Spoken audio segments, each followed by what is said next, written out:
గురువు గారు, చాలా మంది కష్టపడి చదువుకుంటారు. చదువుకున్న వాళ్ళు జాబ్ కూడా మంచి అదే స్థాయిలో తెచ్చుకుంటారు. కొంతమందికి చదువు అడ్డంకులు ఏర్పడతాయి, జాబ్ కూడా అడ్డంకులు ఏర్పడుతూ ఉంటాయి. అంటే ఫారెన్ కి వెళ్ళాలనుకుంటారు, ఫారెన్ లో కూడా మంచి గొప్ప గొప్ప చదువులు చదివి జాబ్ చేయాలని అనుకుంటారు. సో ఇలాంటి వాళ్ళకి మీరు ఎలాంటి సొల్యూషన్ చెప్తారు? చదువులో ఆటంకాలు రాకుండా, ఫారెన్ వెళ్ళాలి అనుకున్న వాళ్ళకి ఆటంకాలు రాకుండా ఎలాంటి సొల్యూషన్ చెప్తారు? క్లియర్ చేయండి. ఓం నమ శివాయ. అయితే అమ్మ, ప్రపంచంలో ఇప్పుడు ముఖ్యంగా మనకి కావాల్సింది ఒక మనిషి, ఒక వ్యక్తికి కావాల్సింది ముఖ్యంగా చదువు. చదువు లేకపోతే మనిషి ఎక్కడ పోయి నిలబడలేడు. కానీ బ్రతకగలుగుతాడు, ఏదో ఒక పని చేసుకుని బ్రతకగలుగుతాడు. కానీ జ్ఞానం తెలియాలి, జ్ఞానం తెలియాలి, సైన్స్ తెలియాలి, తర్వాత సైకాలజీస్ తెలియాలి. ఒక డాక్టర్ పరంగా కావచ్చు, ఒక లాయర్ పరంగా కావచ్చు, ఒక హోమ్ డిపార్ట్మెంట్ ఒక పరంగా కావచ్చు, పోలీస్ పరంగా కావచ్చు. ఇవన్నీ తెలియాలంటే ముఖ్యంగా చదువు ఉండాలి. చదువు లేనిది ఏదీ లేదు. చదువు మనకి మూడో నేత్రం. సరస్వతి దేవి ఇచ్చిన ఒక వరం ఏంటంటే మనకి చదువు. ఆ చదువు కోసం చాలా మంది చిన్న వయసు నుంచి తపన పడేవాళ్ళు ఉన్నారు. తర్వాత చిన్న వయసు నుంచి చదువుతూ మధ్యలోనే కొంతవరకు మర్చిపోయేవాళ్ళు, ఆపేసేవాళ్ళు, ఇక దాన్ని మనం చదివించలేము, మన వల్ల కాదు అనుకునే వాళ్ళు ఉంటారు. అయితే చదువు అనేది మనిషికి ఇంపార్టెంట్ అయిన విషయం. ఆ చదువు వల్ల మనిషి ప్రతి ఒక్కడికి జ్ఞానోదయం పెరుగుతుంది, తెలివితేటలు పెరుగుతాయి. తర్వాత కుటుంబాన్ని ఏ విధంగా చూసుకోవాలి, మనం ఏ విధంగా పోతే, మనం ఏ ఒక్క దారిలో పోతే మనకి బ్రతుకు తెరువుని ఏ విధంగా నిలబెట్టుకోవాలనే ఆలోచనలు ఎక్కువగా వస్తాయి. అలాంటి వాళ్ళు కొంతమంది చదువు మీద ఇంట్రెస్ట్ పెట్టి చదివి మధ్యలోనే డ్రాప్ అవుతుంటారు. అది ఎలా డ్రాప్ అవుతారంటే వాడికి ముఖ్యంగా కొంతమందికి ఏకాగ్రత అనేది కరెక్ట్గా ఉండదు, అంటే కాన్ఫిడెన్స్. ఇప్పుడు చదివింది కాసేపు ఉంటే కూర్చోవడం, మర్చిపోతుంటారు. దానివల్ల చదువు మీద వాడు ఇంట్రెస్ట్ పెట్టి చూపించలేడు, ఒకటి. రెండోది, జులాయిగా తిరిగేవాడు, తర్వాత అధిక ఖర్చులు పెట్టుకొని తిరిగేవాడు దాని మీద ఆ చదువు మీద పెట్టలేడు. ఎందుకంటే వాడు ఎప్పటికీ ఎంజాయ్ గురించి చూసేదానికే చేస్తాడు తప్ప చదువే మన జీవితం అని అనుకునే వాళ్ళు చాలా మంది తక్కువగా ఉంటారు. ఆలోచించేవాళ్ళు తక్కువగా ఉంటారు. తల్లిదండ్రులు సంపాదిస్తున్నారు కదా, వాళ్ళు పెడితే తినేసి బతకచ్చులే, ఆ సమయం వచ్చినప్పుడు చూసుకోవచ్చులే అనుకుంటారు. అదే పొరపాటు చేసేది. చదువుకోవాలి, చదువు చాలా ఇంపార్టెంట్. చదువు వల్ల రేపు వాళ్ళు విదేశాలకు పోవాలన్నా, లేదు ఒక కలెక్టర్ జాబు, ఒక పోలీస్ డిపార్ట్మెంట్లో జాయిన్ కావాలన్నా, లేకుంటే ఒక లాయర్ కావాలన్నా, ఎన్నిటికీ చదువు కారణం.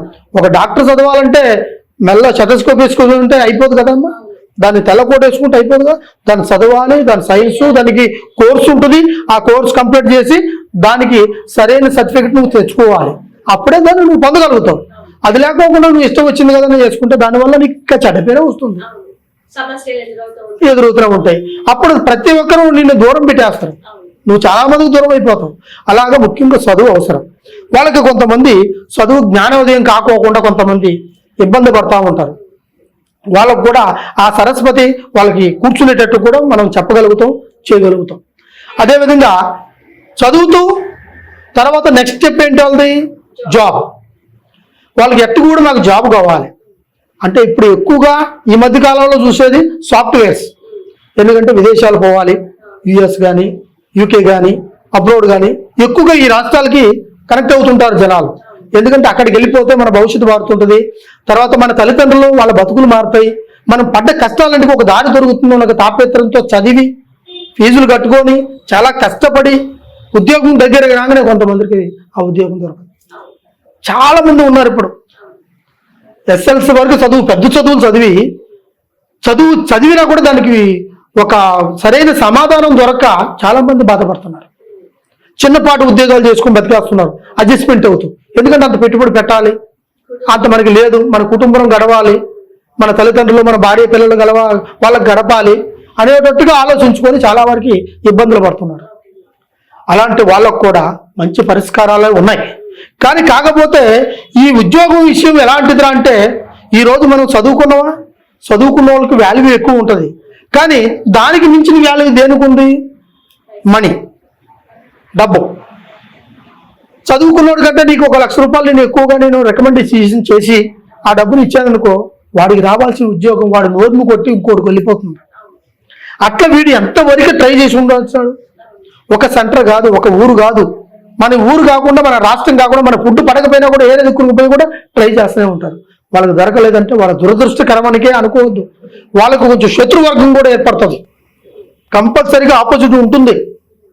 ఒక ఉద్యోగం సాఫ్ట్వేర్కి సాఫ్ట్వేర్ ఆపోజిట్, డాక్టర్కి డాక్టర్, లాయర్కి లాయరు, పోలీసు ఆపోజిట్ కంపల్సరీగా ఉంటారు శత్రువులు. అంటే ఏదో విధంగా రికమెండేషన్ ద్వారాగనో, లేకుంటే డబ్బును కట్టో, లేకుంటే వీడికి విద్య తెలియకపోయినా కూడా దాన్ని మనం ఎటుకుడు చేయించుకోవాలి అధికారాన్ని అనుకొని ఒక దురాలోచనతోనో డబ్బును ఖర్చు పెట్టి దాన్ని దక్కించుకుంటాడు. కానీ దాంట్లో సారం నీకు తెలియదు. కానీ తెలిసిన వాడికి మాత్రం అందలేదు. చూసావా, వాడు ఎంత సఫర్ అయిపోతుంటాడు. ఆ కుటుంబాలు చాలా వరకు కుంగిపోతుంటాయి. వాడు ట్రై చేసి దాన్ని వదిలేస్తాడు. వదిలేసి ఏదో చిన్నపాటి ఉద్యోగంలో చేరుకొని మనకి అంతవరకు వచ్చిన వరకు చాలు, మన కుటుంబం గడిచిన చాలు వరకు అనుకొని గడిచిపోతుంటారు. వాళ్ళకి చాలా బాధలు ఉంటాయి ఆ ఫ్యామిలీ పరంగా. ఒక తల్లిదండ్రులు కావచ్చు, వాళ్ళంతా ఏడ్చి బాధపడి చాలా వరకు ఇబ్బందులు పడుతుంటారు. ఎందువల్లరా అంటే కొడుకు ఉద్యోగం రాలేదు, కూతురుకు ఉద్యోగం రాలేదు, అవి వస్తే మన కుటుంబాలు బాగుపడతాయి, మన బతుకులు చక్కబడతాయి అనే ఎంతమందో ఆశలతో జీవిస్తున్నారు. అది విలేజ్లలో కావచ్చు, మన సిటీలో కావచ్చు. కానీ వాళ్ళకి దొరకకుండా ఉండే వాళ్ళకి కంపల్సరిగా ఉద్యోగం గురించి బాధపడే వాళ్ళకి ఎట్టి పరిస్థితుల్లో మీరు బాధపడాల్సిన పని లేదు. ఖచ్చితంగా ఉద్యోగం గురించి నేను రప్పించే మార్గం చేస్తా. చదువులు రాని వాళ్ళకు కూడా జ్ఞాపక శక్తి ఉండేటట్టుగా, జ్ఞాపక శక్తి చేసేటట్టుగా చేస్తాను.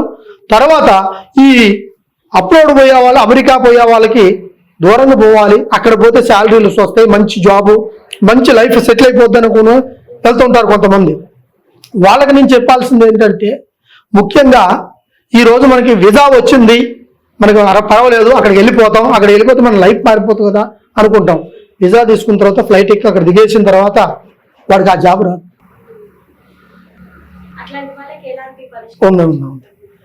ఆ జాబ్ రాదు. వాడు అప్పుడు ఆడు ఏం ముఖం పెట్టుకుని మళ్ళీ ఇండియాకి తిరిగి వస్తాడు. ఇంత దూరం వచ్చిన దానికే తల్లిదండ్రులు ఇంత ఖర్చు పెట్టి పంపించినాక నేను ఏదో ఒక ట్రై చేయాలి అని వాడు అక్కడే దాన్ని ఉండి ఆ చిన్నపాటి ఉద్యోగాల్లో అడ్జస్ట్మెంట్ అయ్యి దాన్ని సాధించడం కోసం కోర్సును కూడా కంప్లీట్ చేయాలని తాపత్రపడతాడు. కోర్సు చదువుని అయినా చేసిన సరే అవి రావు. వాళ్ళు విధిరాతలో ఉన్నది కాదు. అది విధిరాతలో ఉండేది ఎవరికో ఒకటికి జరుగుతుంది. కానీ చాలా మందికి ఇట్లా జరుగుతూ ఉంటుంది. ఇక్కడి నుంచి పోయేటప్పుడు ఒక జాబ్ పర్పస్తో పోతారు, ఆడికి పోయిన ఇంకో జాబ్. అంటే తను ఇండియాకి రావడం ఇష్టం లేదు. ఎందువల్ల లేదు అంటే అక్కడ దాన్ని చేసి తీరాలి, ఇంత దూరం వచ్చినందుకు అని కొంతమంది వీసాలు రాకుండా చాలా వరకు ఇబ్బంది పడుతుంటారు. కొంతమంది ఉద్యోగాలు అక్కడ ఇస్తానని చెప్పి కూడా ఇక్కడి నుంచి అమౌంట్ పంపించి కూడా ఆ ఉద్యోగం రాకోకుండా ఇక వాళ్ళు టైమింగ్ సంవత్సరాల కొద్ది గడిపేస్తుంటారు. ఆ ఉద్యోగం రాదు, వీడిపోడు, అట్లా కొద్ది రోజుల వరకు.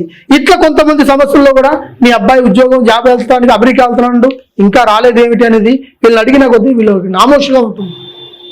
వీళ్ళు ఏం చేయాలో వాళ్ళకే అర్థం కాదు. ఇట్లా చాలా మంది కూడా ఇబ్బంది పడేవాళ్ళు ఉన్నారు. ఒక రకమైన ఆలోచన లేదు మనిషి విధానం. అర్థంగా ఒక జాబ్ చేస్తే వాడి లైఫ్ సెటిల్ అవుతుంది.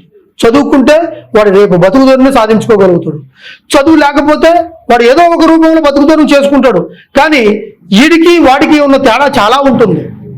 అర్థంగా వీడు ఏ విధంగా కష్టపడి బతికేయగలడు, కానీ వాడు దాన్నే నమ్ముకొని ఉన్నాడు. దాన్ని నమ్ముకున్నోడికి వాడికి ఎంత బాధ ఉంటుందో అది వాళ్ళకే తెలుసు. కాబట్టి అలాంటి వాళ్ళకి నన్ను ఒక్కసారి సంప్రదిస్తే నేను కంపల్సరీగా దాని దగ్గర పరిష్కారం నేను చేయగలుగుతా, చేస్తాను కూడా.